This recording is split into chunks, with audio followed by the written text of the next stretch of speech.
Joining us now are attorneys Eric Daigle from the Daigle Law Group and Lisa A. Judge, legal advisor, Tucson Police Department. Thank you both for joining us. Thank you. Thanks for inviting us. Thanks for inviting us. My pleasure.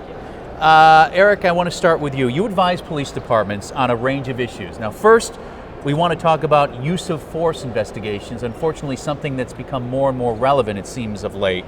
What is the standard for use of force? Well, over the last year, we've seen a lot of incidents across the country that have brought up the question of how are we collecting and analyzing information related to the use of force by our officers. Mm-hmm. We've seen things such as the consent decree between the Department of Justice this year, Albuquerque, New Mexico, and Cleveland, and Newark, New Jersey, which is coming out. And all of those areas have set forth principles on how to investigate force, which meaning that we are going to require police officers when they use force, and the key part is the definition of force is everything above unresisted handcuffing through using deadly force, an officer-involved shooting, and even pointing a firearm at an individual. We're going to require an officer to complete a report to articulate the reasons why they did that and how they did it. And then we're going to require that there be some type of process in the agency to evaluate by supervisors and maybe an internal affairs application to evaluate an immediate analysis to ensure that the force that that officer just used 24 hours ago was within department policy and training. The concern is, over the years, it's not until that case gets litigated, some 5 or 7 years later, mm-hmm. that we determine, well, maybe that was not done by policies and standards, and now it's already too long. So what this new standards in play is that we want to ensure analysis and evaluation quickly after the incident occurs. Lisa, we were talking earlier about the IACP offering a mid-year training. It's called Legal Officer Spring Training. Tell me about that. We do. We offer an intensive week-long school for police attorneys, both new and experienced. We try to have a set of classes that the new legal attorney coming into an agency could show up and learn kind of expectations and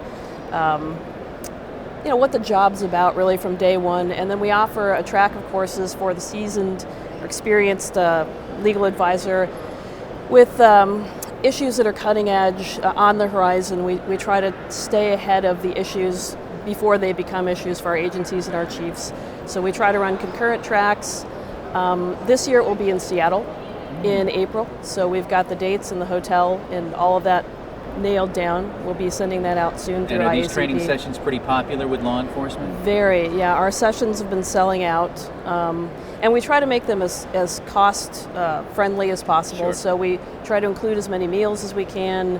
We have social events. And it's really a great way for police attorneys to network with their colleagues across the country. We create a real good team so that anytime you have an issue occurring in your agency, the chances are you'll know somebody, or you'll know somebody who knows somebody who's already dealt with that issue. And so it's a team building exercise as well as an educational program for us. This next question for both of you. We were also talking about body cams, the implementation of body cams. More and more police departments are doing so. What issues are they running into by the use of these body cams? The public's implication on body cameras is that it's just as simple as buying the cameras, putting them on the officers, and check the box, we've solved the problem. Yeah. But the realistic issue that is being talked about a lot at this conference is the issue that buying the cameras is the easiest spot, as Lisa said before, and that is we have to worry about the policy of when, where, and how to use them, the legal implications that come with the privacy rights associated with the body camera, the storage of that equipment, of that video, how long and in what capacity, the freedom of information, open record requests that are available, the retention and the redaction issues that come with video. And so therefore, we have to focus on not only the officer has the video, but now the problem is that departments in this knee-jerk reaction based on the pressure that they're receiving are not considering the problems 2 years down the road as to what are you going to do with it once you get the video. Right. Yeah, I think there's a perception that cameras are a quick fix.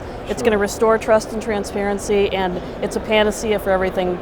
But once agencies get this equipment, they have to answer all of those hard questions like when do you turn it on, when do you turn it off, who can do that, who can watch it, when can you watch it, how much is it going to cost to store it, all of those things. So I think we're just now beginning to learn or to know what we don't already know. And there are a lot of next generation issues with body-worn cameras that we may not even be aware of yet, but we're trying to stay ahead of it. It's going to be an issue that'll keep you both busy, very much so in the near future. And our colleagues and friends. Beyond and beyond. Yes, it was 45 states dealt with it this year in legislation only, just to whether they incorporated law or not, but that's just a clear indication that it is in everybody's backyard. Everybody has to deal with the legal implications and the legislative implications to putting this in play. It's just not as simple as giving them a body camera. It never is simple. Eric, Lisa, thank you so much for your time. We appreciate it. Appreciate it. Thank you.